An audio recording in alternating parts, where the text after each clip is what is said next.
Hello, my friends. What I've got for you today is me musing about whether or not I should read these library books or return them. So, because I got a concussion in early December, my library holds got really backed up. I did put a pause on them while I was recovering, and I'm still having some trouble with my vision, although things are going pretty smoothly now. However, there's just too many books, and I need to decide, do I really want to read these now or not? And so I am going to read a little bit of each and decide whether, yes, I definitely want to read this, or no, definitely don't, or not right now. So this is my stack of 12 books. Actually, one of them is one of my own, but the rest are all library books. Great big stack. And what I'm going to do is read the first few pages or first chapter of each, and then I'll tell you what my reaction is. Then that will, yeah. And then if you have any thoughts on whether I've made a mistake, if I decide no, I don't want to read it, please say something in the comments before I return these to the library. So I'm going to start with Fuzz by Mary Roach.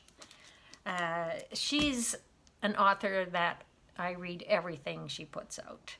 And this one, when it came in for me on hold sometime in December, I thought maybe I would get my sweetie to read it out loud to me, even though I wasn't prepared with my vision to read it myself.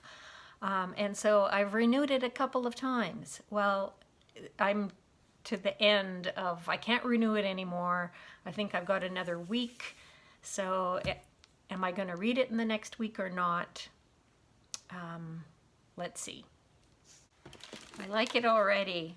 So the first chapter is Mall Cops, Crime Scenes Forensics when the killer isn't human, and Mall is M-A-U-L.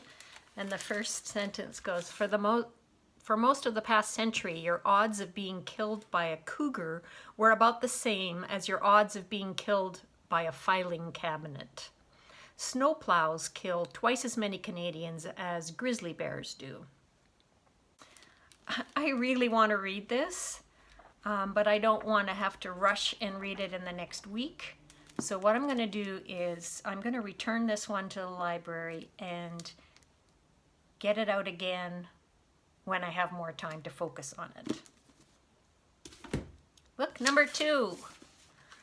So this one is No Friend But the Mountains, and it's by Behrouz Boochani, translated by Omid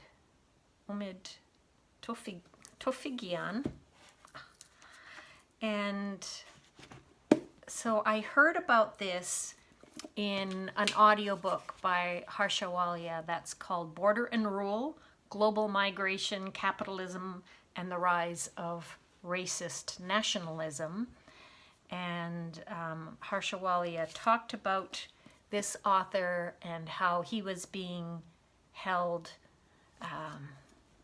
in a refugee prison camp. What does it say on the back here? In 2013, Kurdish-Iranian journalist Behrouz Boochani was illegally detained on Manus Island, a refugee detention center off the coast of Australia. He's been there ever since. So he smuggled out this entire memoir, I guess it is. He wrote it in Farsi on his mobile phone, and the whole contents were smuggled out. And then I think it's since won an award. But anyway, I'm just going to read a bit, and I'll see what I think. Well, I've only read the first few pages. It's already quite a gripping story. I do like the way he writes. He's looking up at the sky, the color of intense anxiety. Writes about nearly dying of starvation for 40 days and nights, hiding in a basement. It's not going to be an easy story to read, but I think it's an important one, and I'm going to read more of it before I decide whether I'm keeping this out or returning it to the libraries. Next up is a graphic novel called, what is it called? Djeliya. It's by Juni, and it's based on West African fantasy. I can't even remember why I picked it up. And I'm just flipping through it. And I really like the art. There was more of the art. Okay, that's enough. I like the art. It's not very fat. Definitely keeping that one. Woman at Point Zero. So this one is by Nawal Saadawi and translated by Sherif Hetat. And I had this one on hold because last year, at the end of the year, I did the Reading Women Challenge. And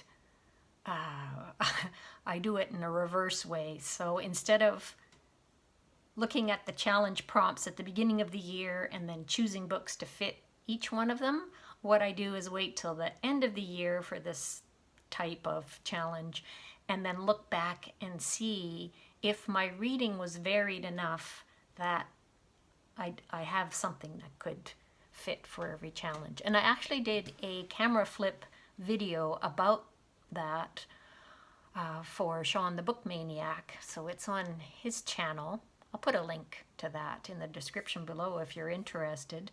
But one of the bonus challenges was to read a book by Nawal Saadawi, and I hadn't read anything by her, and she's an author that I have been meaning to get to. Egyptian author. So I decided to pick this up, and now I'm going to read the first chapter and see if I'm going to read this in the next 3 weeks or not. First chapter has grabbed me. This is, from the preface I can tell, this is it's a fictionalized account based on fact, and in the first chapter we meet a woman in prison who has been sentenced to death, and she agrees to talk to the narrator the night before she's to be killed to tell her story. Yeah, I want to keep reading. That's on the keep pile. Next up we have Undrowned, Black Feminist Lessons from Marine Mammals. It's by Alexis, Pauline, Gumbs. And I picked this up because it was the February selection for the Book Naturalists book club. And I'm just getting to it now. Chapter 1 starts with Listen. This one doesn't sound like it's for me. Here's a bit here. I breathe in shape. I shape my days while land contours me at two sides. I shape my breath to wind through winding paths ahead. I shape my head to fit the purpose of my breath. My breath is prayer, the shape of life, evolving name. All I can see is just the blur that says life moves. I stay in prayer and reach to listen for your breath. She's talking about dolphins in this chapter, and she's talking about listening. Now, it doesn't really sound like it's for me. That one's going back to the library. Next up is one by Zin E Rocklyn, Flowers for the Sea. It is a fantasy and a novella length. On the front, the blurb is, a gorgeous, powerful debut, you don't want to miss it. It's a lush gothic fantasy about the prices we pay and the vengeance we seek. So, let's see how it goes. Wow. That drew me right in. They've 1,743 days at sea. Wow. That sounds like a future where most of the planet is flooded. Yes, and now people are on the ocean. And I want to know more. I'm keeping this one. Next up, Any Kind of Luck at All. And it is by Mary Fairhurst Breen. It's a memoir. Cannot remember why I had this on hold. The description, can strength accumulated over a lifetime of losses be enough to cope with a daughter's death? Wow. I just finished reading Elena Knows by Claudia Pinheiro, and that one's a mystery novel about a daughter's death. This one's a true story, published by Second Story Press. All right, let's see how we go with this one.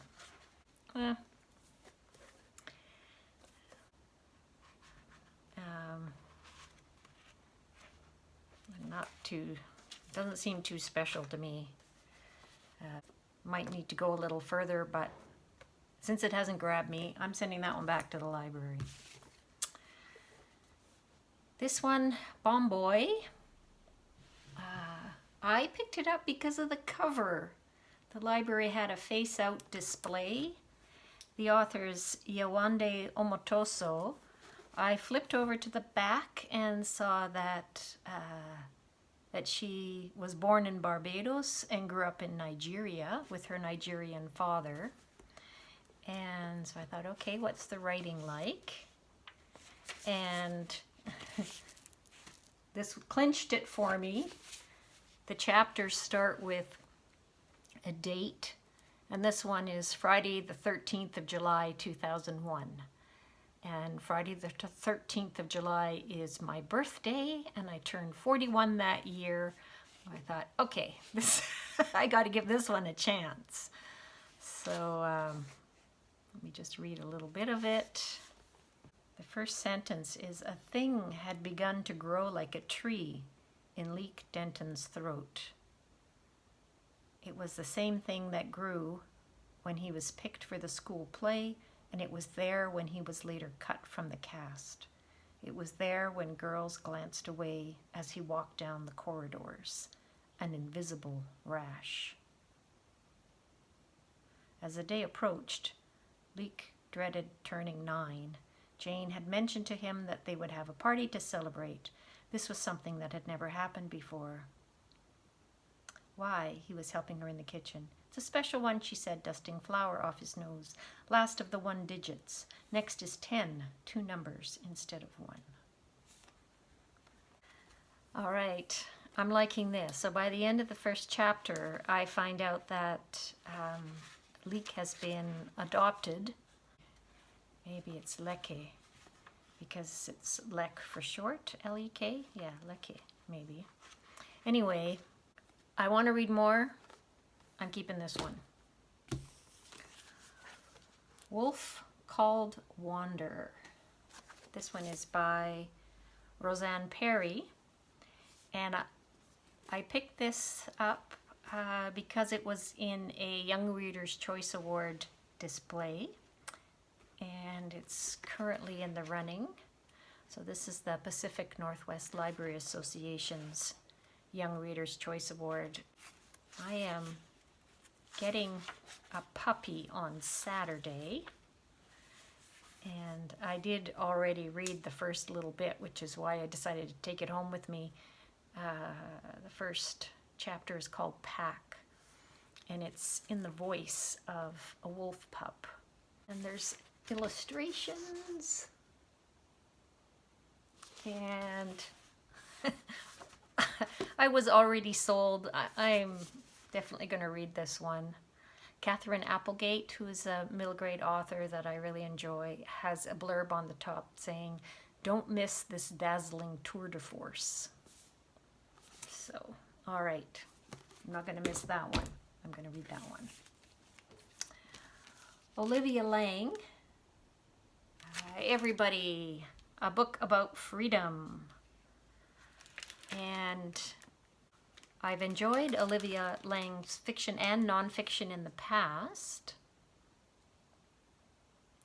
This is her 6th book. And she says she started this during the refugee crisis of 2015 and finished it just as the first cases of COVID-19 were being reported. It starts out with her talking about an advertisement that she saw that made the bold claim that all symptoms from headaches and colds to anger and depression were caused by stuck energy from past traumas, which could be loosened and induced to move again by way of body psychotherapy. I knew this was a controversial statement, to say the least, but the idea of the body as a storage unit for emotional distress excited me. I'd had a strong sense since childhood that I was holding something, that I'd locked myself around a mysterious unhappiness, the precise cause of which I didn't understand.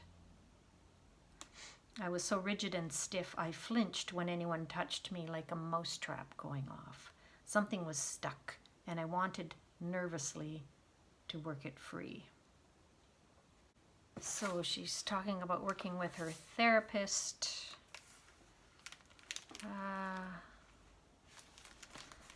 You know, I think I would like this at another time, but I'm not in the mood for it right now.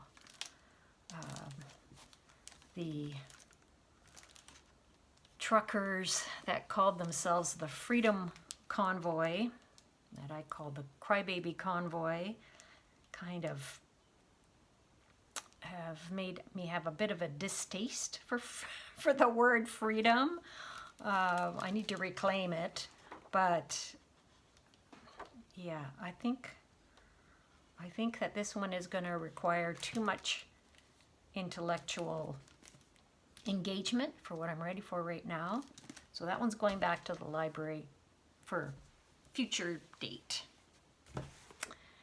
Next up, This Is How I Disappear, and it's a graphic memoir by Miriam Mal. Is it translated? Yes, translated by Alicia Jensen and Bronwyn Haslam. So it's translated from French. And the epigraph is from Sylvia Plath's The Bell Jar.